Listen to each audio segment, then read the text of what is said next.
Hello everybody, I'm Gwen Campbell-Mindes. Welcome to the books I should have read a long time ago, desultorily chosen based on how I felt at the time, but really probably should have read them sooner series, in which, of late, because I got really tired of trying to think of a book that I ought to have read that I felt like I wanted to actually read, what can I say? Not having somebody else choose the list for me means that I have a tendency to choose books based still on what I actually want to bother reading.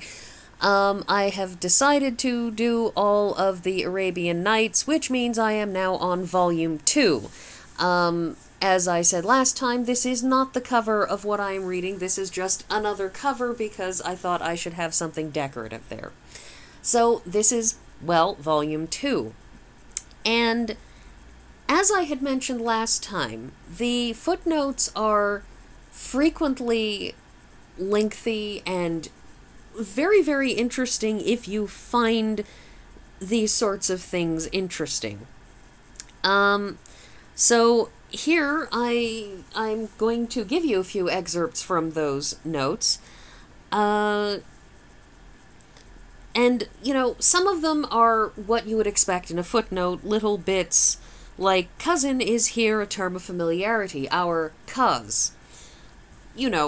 Small things to make sure that people understand what something is referring to. Another one here, i.e., without allowing them a moment's delay to change clothes. Fair enough. However, we also have notes such as the following. Our Job. The English translators of the Bible, who borrowed Luther's system of transliteration of AD 1522, transferred into English the German J, which has the sound of I or Y, intending us to pronounce Jakob or Jakob, Jericho, Yimnites, Yob or Hiob, and Judah. Tyndall, who copied Luther, AD 1525-26, preserved the true sound by writing Jakob, that is I-A-C-O-B, as opposed to Y-A-C-O-B, Ben Yamin and Judas, that is I-U, that is starting with an I on each time is so as to create what our author here what our translator rather feels, that what he feels is more accurate, Mr. Burton, that Richard F. Burton feels is a more accurate, is a more accurate descriptor. Anyways, a more accurate, rather, transliteration, a descriptor within the English alphabet of how one is supposed to pronounce things. But continuing on with this footnote, or rather endnote, pardon me, but his successors unfortunately returned to the German, the initial I having been from the 8th century have been ornamentally lengthened and bent afterward became a consonant.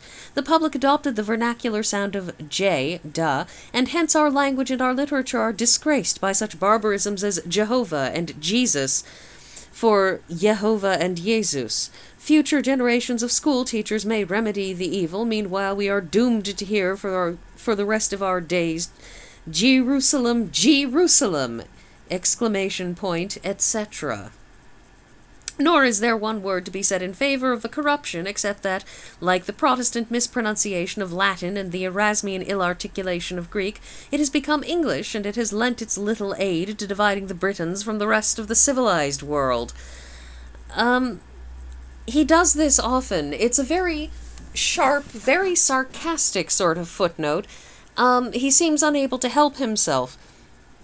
Some of these, some of them are informative, and certainly that's a very informative discussion about the development of modern Anglophone pronunciation of certain words that, yes, in the Bible were in the original Old Testament, in the Torah, as one might say, would have been written with a Y sound. You don't say Jerusalem in Hebrew, you say Yerushalayim. A very different sounding word. I myself have no idea how to say the name of Queen Esther's kingly husband except in Hebrew, which is,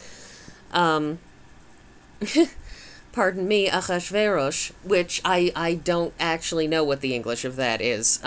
Never needed to find out. Anyways, so it's an understandable thing, since he is so particularly preoccupied in the course of this to properly transliterate names. It's why he has his lengthy discussion about Shahrazad and Dinazad, her sister, and how it is not Scheherazade as we have tended to transliterate into English.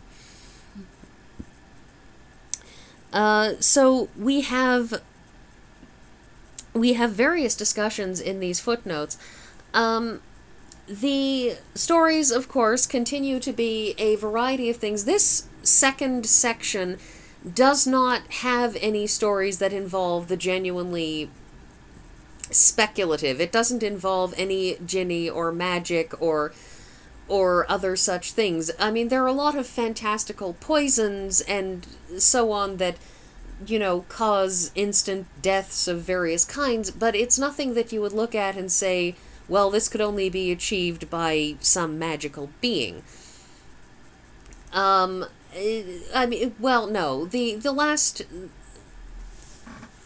The last of the particularly lengthy stories that I was certainly sort of midway through, because, again, these stories are nested, and so one of the stories, which is an extremely, extremely lengthy tale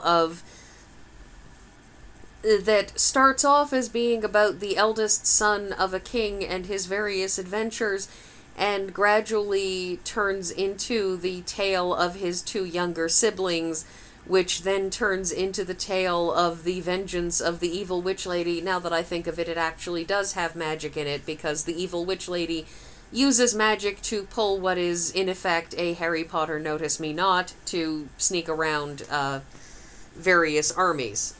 She is, by the way, a bad lady. And so, yes, I suppose there is magic in that one. I stand corrected by myself. But most of these are mostly not particularly, in this second one, there's really very little actual magic in them. So you have that, but you also have some very odd sub-tales, such as the tales told by three eunuchs about how they came to be eunuchs, one of whom tells the tale of how he came to be a eunuch, which was that he had one defect, and that defect is he tells his master one lie per year, and the one lie that he tells is he tells his master and his master's wife, respectively, that the master, that his wife is dead, and the wife that her husband is dead, that he tells this lie and gets everybody in town incredibly head up and upset until they run into each other and realize that they're not dead, at which point they are unsurprisingly furious with this slave for having told them this, and he's like, well, you took me on, it's totally cool, because you knew that I told one lie a year. And it's the kind of thing you look at and you say, that's somebody who's basically just asking to be executed. Like, when somebody says he tells one lie a year, you don't expect one lie a year to be, I'm going to lie in such a way that will cause the greatest amount of strife and agony for all concerned. It's really quite a distressing tale. So these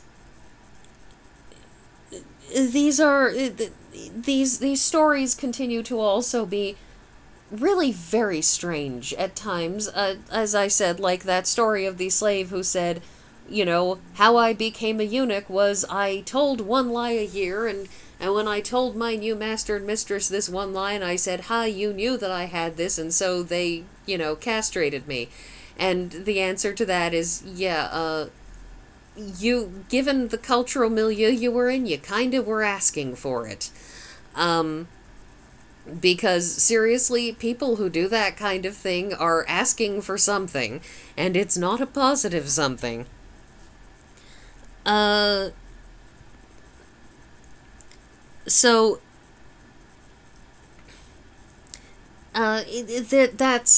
it really is, it's a very, very fascinating thing. There are other things that I could say, but they would be much more controversial in aspects of nature, so I will not say them. But there are certain themes in relation to the Muslim religion that I will not be discussing because, first of all, this is a literally hundreds and hundreds of years old perspective, which will not be reflective of modern Islam. It will only be reflective of how things worked hundreds of years ago in a work of fiction, and also because I don't want to say something that would upset people. So I'm just not going to say it. Um, so I'm, going to just go back to our delightful footnotes, such as, Hassani, Husyatani, vulgar, being the testicles, also called Bezatan, the two eggs, a double entendre which has given rise to many tales. For instance, in the witty Persian book Dozd Okazi, The Thief and the Judge, a footpad strips the man of learning and offers to return his clothes if he can ask him a puzzle in law or religion. The Kazi, in folklore mostly a fool, fails, and his wife bids him ask the man to supper for a trial of wits on the same condition. She begins with compliments and ends by producing 5 eggs which she would have him distribute equally amongst the 3, and when he is perplexed she gives 1 to each of the men, taking 3 for herself, whereupon the Dodst wends his way, having lost his booty as his extreme stupidity deserved. In the text, the eunuch Kafur is made a sandali, or smooth-shaven, so that he was of no use to women. You get these. These are footnote. These are endnotes. These are, under normal circumstances, most of us would assume that footnotes were either going to be, quick references to explain little things. This mode of disposing of a rival is very common in harems, but it had its difficulties, and on the whole, the river was and is preferred. Little things like that, or, literary references. You do not expect literal paragraphs of discussion of things. Honestly, these footnotes could probably be read for entertainment wholly on their own. And so I advise that perhaps if you have a copy of this particular edition of Arabian Nights, the, one that was probably the best known and most complete edition that people would have referred to, that you not really worry about the stories except as a sort of an explanation of what the footnotes are talking about. Footnote number 138, this nightly tale, the longest in the nights, 44 to 100 and CXL, so that would be to 145, about 1/8 of the whole, does not appear in the Breslin edit. Lane, who finds it objectionable, reduces it to 2 of its episode, Aziz Kum Aziza and Taj al-Muluk. On the other hand, it has been converted into a volume, 8 volumes, 240 pages, Sharkan Kant Arabe, etc., traduit par Monsieur Asselan Riche, etc., Paris, Donde Dupré, 1829. It has its longueurs, and at times is longsome enough, but it is interesting as a comparison between the chivalry of al-Islam and European knight-errantry. Although all the characters are fictitious, the period is evidently in the early crusading days. Caesarea, the second capital of Palestine, taken during the Caliphate of Omar, AH 19, and afterwards recovered, was fortified in AH 353, which equals 963, as a base against the Arabs by the Emperor Phocas the Arab. Nakfur, i.e. Nicephorus. In AH 498, which is 1104, crusading craft did much injury by plundering merchantmen between Egypt and Syria, to which allusion is found in the romance, but the storyteller has not quite made up his mind about which Caesarea he is talking, and Monsieur Riche tells us that Césarée is a ville de la Mauritanie en Afrique, page 20. So, yes, I have gone over my time, so that's all I have to say, and I will see you all next week.